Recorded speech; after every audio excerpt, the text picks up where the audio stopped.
Olá, eu estou com um vídeo hoje bem legal. É o primeiro vídeo de uma playlist que eu vou deixar aqui no meu canal sobre as enquetes em G9.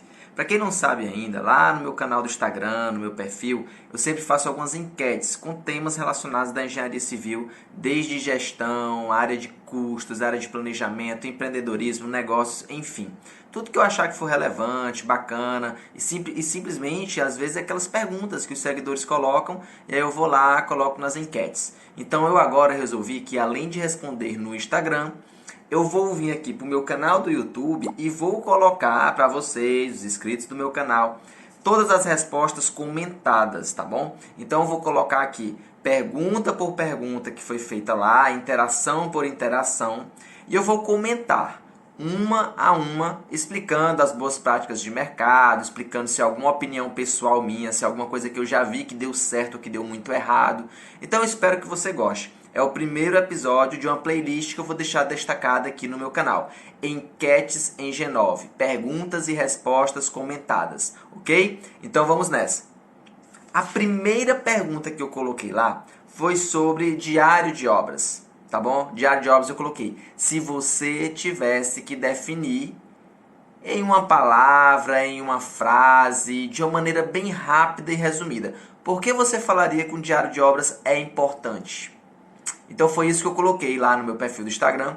E as respostas que mais se destacaram, que vão de encontro com o que eu acredito, é aquilo que envolve a temática da rastreabilidade, do controle dos dados e, além de controlar esses dados, de você poder gerar parâmetros para o futuro. Ou seja, você saber as equipes de trabalho que estiveram presentes em determinadas situações, em determinadas atividades, condições climáticas, se afetaram ou não os resultados da obra, enfim, tudo que dizer respeito ao estado da obra, como se fosse um prontuário médico. É para isso que existe o diário de obras. Então, sempre que você for questionado sobre o assunto, se for um cliente, se for no seu cotidiano, um estagiário que ainda não entendeu como faz um diário de obras, tente mostrar a importância por meio da rastreabilidade, gestão e parâmetros dos dados, tá bom? Tanto para uma estratégia do presente como para o futuro, né? Então, o diário de obra é uma peça importantíssima. Como é que a gente faz um diário de obras de uma maneira bem profissional, didática? Porque, sim, tem que ser didático. O diário de obras não é uma coisa para o ápice da engenharia ver, só para aquele gestor já bem rodado, digamos assim. Não, até para o cliente da obra. Se o cliente vê aquele diário de obras, ele tem que entender. Então tem que ser uma linguagem simples, mas tem que ser bem explicativo. Materiais que chegaram no canteiro, quem que está trabalhando hoje, o número de funcionários, condições climáticas, tá bom? Se teve algum acidente do trabalho, enfim, se você colocar todas essas informações, vamos colocar aqui como educacionais, ilustrativas da obra, você tem um excelente diário de obras. Então essa foi a primeira parte da enquete, a primeira pergunta. A segunda foi sobre um tema bem característico da engenharia de custos. O segundo foi o seguinte: IRPJ. Por que o Tribunal de Contas da União não quer ou diz que não é para colocar IRPJ nos orçamentos de obras públicas, mais precisamente no BDI, que o BDI é o local onde se coloca os impostos de um orçamento de obras. Então, não é para colocar IRPJ. Por quê? É porque o BDI ia ficar muito alto? Não. É porque ele simplesmente quis e é assim e pronto? Não. É porque o IRPJ ele é um imposto de cunho personalístico, ou seja, ele vai depender do empresário. Então, como é que a gente cria parâmetros comparativos, elementos comparativos para a construção de uma obra em particular, uma obra pública, sendo que um construtor tem 15 empresas, o outro construtor é a primeira e única dele, terão impostos diferentes, tá ok? Então, quando se coloca aquilo no BDI, pode ter uma oscilação que em nada interessa a questão dos donos da obra, a população, né? As obras públicas têm que atender ao interesse coletivo. Então não é de interesse coletivo isso. E aí eu deixei no ar. Então, onde que você vai colocar o IRPJ? Sim, porque você não deve sair no prejuízo, você construtor. E você, engenheiro especialista em custo, tem que saber. Toda despesa que a gente tem, todo custo que se tem para construir uma obra, ela tem que estar alocada em algum local. Então, o que os especialistas dizem, e eu também recomendo, é que o seguinte, você coloca o IRPJ como uma parcela já apropriada do seu próprio Prolabore, tá bom? O que é o Prolabore, para quem não sabe? O Prolabore é aquele dinheiro seu, como sócio, como dono, aquela sua retirada mensal. Esse valor que você retira mensal, ele tem que ser suficientemente positivo na balança para que você retire também os seus impostos de cunho personalístico, como o imposto de renda pessoa física e o imposto de renda pessoa jurídica. Combinado? Então, se você tiver alguma pergunta sobre RPJ, se não foi, hoje é só um resumo, é só uma questão sobre a enquete, tá bom? Se tiver algumas dúvidas, podem colocar nos comentários. Terceiro item, eu confesso que eu fiquei bastante assim chateado, porque volta e meia eu falo sobre o tema e parece que muitos ainda não entenderam ou então continuam sendo educados da forma errada. Alguém está ensinando errado esse troço por aí, não para de ensinar errado, porque todo dia tem gente que faz ainda de uma maneira que não dá mais. Eu coloquei a seguinte situação. Tem um cômodo X com 40 metros quadrados, vamos supor que fosse 4 por 10. Eu vou colocar um piso, não sei se eu coloquei no exemplo um piso porcelanato, digamos assim, vou colocar um porcelanato. Qual é o quantitativo que eu vou colocar lá no meu orçamento, sabendo que existe a questão do desperdício, da perda, né, do elemento cerâmico, o porcelanato no caso, ao longo do transporte, armazenamento, esse tipo de coisa. Onde que vai estar isso, daí esse desperdício, e qual o quantitativo que eu vou colocar no meu orçamento? Eu vou colocar 40 ou 44, que seria os 40 mais 10%. Se eu estiver utilizando uma referência de preços com base SINAP. E cá entre nós, é a mais utilizada hoje em dia, não é? Tanto para obras públicas, como as obras privadas estão começando muito a utilizar essa base de referência. E mesmo que não fosse SINAP, se fosse alguma outra base, você teria que observar essa informação. Lá nos coeficientes, no insumo material, é onde se coloca esse desperdício. Essa parte extra, por exemplo, 1,10 metros quadrados de porcelanato fazem 1 metro quadrado de piso assentado. É assim, tá bom? 1 metro quadrado é feito com 1,10. Então, o insumo ele vai estar lá na composição 1,1 ou pode estar 1,07 se for 7%, 1,06 se for 6%, 1,08 e por aí vai, tá bom? Mas não lá no quantitativo. Porque pense comigo, se for já no quantitativo, o que é que vai acontecer? Eu não estou onerando só em 7, 8, 10% só o piso. Eu vou estar onerando também a mão de obra, eu vou estar onerando também rejunte, o que tiver na composição, sabe? Se o rejunte estiver lá, ele vai também estar colocado essa porcentagem a mais.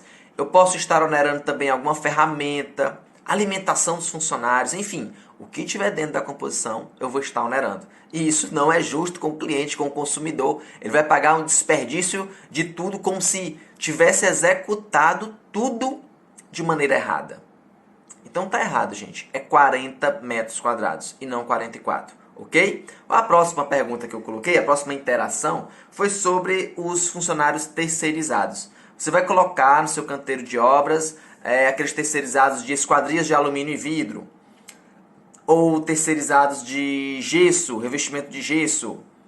O que mais? Deixa eu ver aqui, a gente coloca pintura, né? Pintura também é bem comum. E, enfim, vários serviços. Terceirização ganhando muito corpo nas obras, está sendo bem utilizada, não é? Qual o desafio ao se colocar os funcionários terceirizados na nossa obra? Produtividade? Não. Só se for muito rápido e o seu muito lento, porque você vai contratar um terceirizado, além da economia, é a questão da velocidade. Eles têm que ser especialistas naquilo. Então, por isso, você contrata os terceirizados. Para finalizar essa questão dos terceirizados, é lembrar para não deixar a sua cultura organizacional ser prejudicada, ser contaminada pelas más práticas que esses funcionários poderiam trazer lá da empresa de origem deles. Claro, as coisas boas você pode hackear, pode pegar para implantar na sua cultura organizacional. Agora, as coisas ruins, não deixe que elas afetem a produtividade dos seus funcionários. Preserve isso, tá legal? Que aí vai ser show de bola. Mas cuidado com essa parte. Era a mensagem que essa questão queria trazer. Tudo bem? Seguindo aqui adiante, nós temos agora um tema muito legal que é escassez, o gatilho mental da escassez, que é tão pouco explorado nos projetos de construção civil, nas obras. É muito explorado só em treinamentos, cursos, palestras, esse tipo de coisa. Eu mesmo, quando eu vou divulgar meus treinamentos, meus cursos, palestras e tudo mais, a gente sempre tem que pensar num gatilho da escassez. E não é você ficar mentindo que só tem 5 vagas para uma coisa que na verdade tem 10. Não, é você pensar no teu negócio de forma que crie um senso de escassez para que o cliente tome uma atitude, tome uma ação mais rapidamente. Eu vou dar um exemplo primeiro para o nicho de treinamentos e a gente vai levar ele para as obras.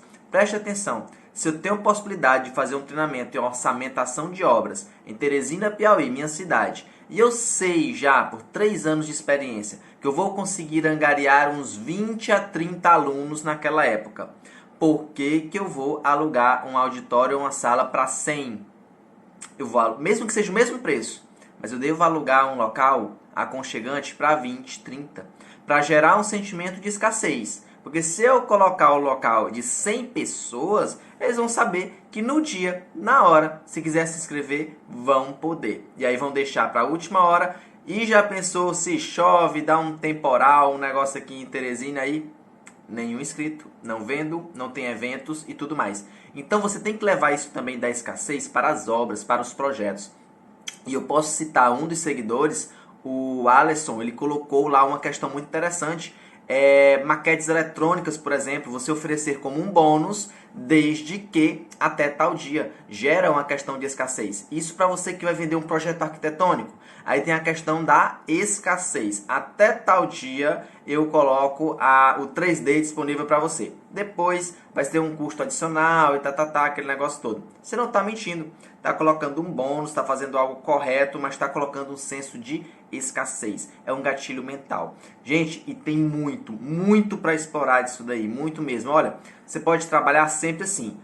Agrega valor com bônus e coloca o gatilho mental da escassez. Você pode colocar mais visitas técnicas à obra como projetista, como engenheiro responsável, até tal dia fechar o contrato. Você pode colocar, cara, tem infinitos bônus, desde educacional, de instruir o seu cliente, né, a respeito da obra, ou até mesmo de você colocar casos como visita a lojas de materiais de construção, para poder ajudar o cliente na escolha de algum material. Você relacionar a lista de fornecedores para ele ter um melhor acesso, um melhor networking aos gerentes das lojas, aos bons vendedores. Só que aí você pode usar o gatilho mental da escassez. Olha, eu consigo isso para você até tal dia. E teve um outro colega também que eu posso citar, o Rafael, que ele colocou algo muito interessante. Olha, aqui na minha construtora, para a gente fechar negócio é o seguinte: do dia que você me liga, que entra em contato para poder eu fazer um orçamento, olhar a sua obra, o seu empreendimento, o que quer que seja, a gente só faz se em no máximo 2 dias houver a reunião para a gente fazer o briefing, para a gente fazer um contato mais próximo. Se em até 2 dias não for possível, a gente não faz, procure em outro momento. Isso já vai dar aquele senso de que, olha, procurei agora e daqui a 2 dias já tem que ter a reunião, porque senão não vai dar certo. Tá legal? Então isso é muito interessante, essa questão eu coloquei na enquete, porque a gente tem que começar a explorar esses nichos de negócio. Então você que está vendo esse vídeo agora, aqui ó, 7 de janeiro, no dia 9, 10 e 11 vai ter uma semana sobre técnicas de negócios para engenheiros. Você não pode ficar de fora. Eu vou colocar aqui um link para você se inscrever, tá certo? Um vídeo para você poder ter acesso, ou então vou colocar nos comentários. E você não pode ficar de fora, porque a gente vai abordar muito dessas situações também. E é gratuito, tá legal? E partindo para frente aqui, deixa eu ver, eu coloquei uma questão aqui muito simples, mas que você não pode esquecer jamais. Sucesso, ele precisa de resultados.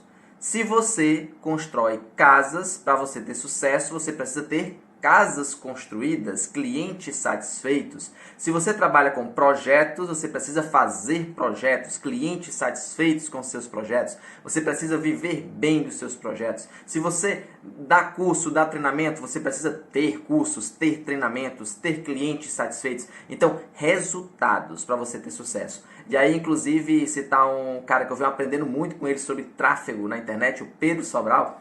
Ele disse que sucesso é igual ao resultado menos expectativa criada. Então ele disse que cria muito pouca expectativa, porque todo resultado que vem para ele é sinônimo de sucesso. Eu achei bem legal essa frase, porque ele começou o curso de engenharia, ele pegou essa vertente da engenharia, colocou numa fórmula e olha só que legal. Sucesso é igual a resultados menos expectativas criadas. Quanto menos você gera expectativa, mais chance você tem de ter sucesso. Quanto mais resultados você tem, maior sucesso. Tá legal?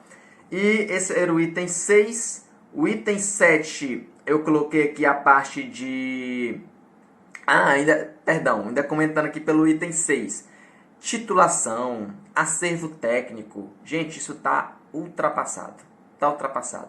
Não é sinônimo de sucesso o engenheiro que tem maior acervo técnico, maior quantidade de metros cúbicos de concreto executada. Isso não é mais sinônimo de resultados, sinônimo de sucesso, tá bom? Cuidado, os tempos são outros, as coisas mudaram, tá legal? Não é menosprezando a experiência de quem nos antecedeu, mas é você ter plena consciência de que quem nos antecedeu na engenharia deixou muita coisa a desejar também e que nós temos uma missão agora para consertar as coisas erradas e aproveitar o ensinamento que eles nos deixaram, tá legal? Ter a humildade para reconhecer aquilo que deu certo, mas ter muita vontade, ter garra para poder consertar aquilo que está errado. No item 7, eu falo sobre a implantação do BIM numa empresa, numa construtora, no escritório de projetos, não é? Seguinte, sempre começar a implantação de BIM, você vai começar conhecendo em que nível, qual o estágio que aquela construtora, que aquela empresa, ela se encontra. Em termos de gerenciamento de projetos, em termos de gestão de equipe, em termos de fluxo de trabalho. Então, sempre a primeira coisa é conhecer o terreno, conhecer as pessoas, saber como que funciona. Porque a partir daí, você vai conseguir fazer as implantações adequadas, no momento certo, do jeito certo, com o menor custo e com maior impacto positivo, de acordo com aquilo que o construtor, o dono, espera com essa implantação, tá bom? O caminho não é você já começar comprando softwares, o caminho não é você já começar empurrando goela abaixo das pessoas uma coisa que elas talvez ainda não estejam preparadas, tá bom? Então, o primeiro passo é reconhecer o nível de trabalho em que se encontra a empresa que você foi contratado, tá bom? Continuando, o nosso 8º tema das enquetes, ele foi um tema muito simples, mas que muita gente pecou também. Na 8ª pergunta, eu trago a seguinte temática: obra pública ou obra financiada, por exemplo, pela Caixa Econômica? Onde existe um abismo, uma diferença de gestão dos recursos, dos investimentos? Marketing ou qualidade da obra? É marketing, gente. Não tem escolha aí. É marketing. Qualidade, a gente entende que tanto faz se é obra pública ou uma obra privada, a qualidade é inerente àquele processo que você está executando. Vai da cultura da empresa. Se é uma obra de alto padrão, ela recebeu para construir em alto padrão. Se for baixo padrão, ela recebeu para construir em baixo padrão. Qualidade significa padronização dos processos. Você ter um controle. Agora, o marketing não. O marketing em obra pública, ele é totalmente diferente do marketing de uma obra privada. Qual é o marketing da obra pública? O marketing de uma obra pública.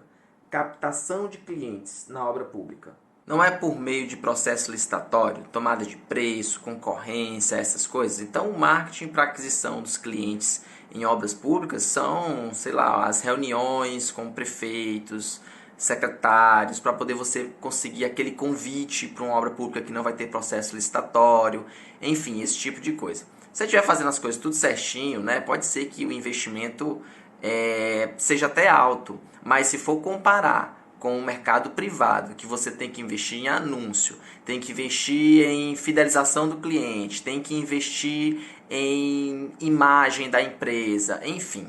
Eu acho que você já entendeu, né? A ideia por trás. Na obra pública você vai ter que investir em marketing o mínimo possível para poder ter lucro. E na obra privada você vai ter que investir em marketing o máximo possível para poder ter clientes. Essa é a diferença. E essa última questão aí, a 9ª, foi uma crítica realmente à questão do planejamento da obra, né? Vê muitos casos em que o próprio engenheiro ele fica totalmente à mercê da gestão da obra em termos de mestre de obra, apontador, sei lá, às vezes até o vigia é a pessoa que avisa que está faltando determinado material.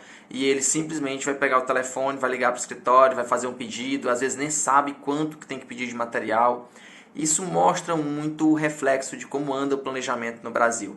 Isso aí não é uma coisa que acontece só no Piauí, não é uma coisa que acontece só em São Paulo, é uma coisa que acontece em todo o país, tá bom? Então nós temos que melhorar muito isso daí. A crítica foi nesse sentido, de não ter ali o controle completo do planejamento e do controle da obra. Precisamos fazer algo a respeito. Precisamos que não se gaste tempo de execução com coisas que já deveriam ter sido pensadas lá atrás. E na grande maioria das vezes, não é uma tecnologia diferente, não é uma forma diferente de se pensar. Na grande maioria das vezes é o cuidado, é o interesse, é a vontade de fazer com que o planejamento de obras de fato aconteça. Então esse foi o vídeo sobre as enquetes em G9. Eu espero que você tenha gostado, eu espero que você compartilhe com seus amigos. Se não está inscrito no canal ainda, se inscreve agora, dá aquele like, tá bom? E é só o primeiro dessa playlist que eu vou deixar aqui para vocês. Tenho expectativas muito boas quanto à questão do ensino por meio dessas enquetes, porque é algo bem divertido, algo didático, algo prático. Então conta aí para mim nos comentários se você gostou e dá sugestões para as próximas questões das enquetes. Até o próximo vídeo.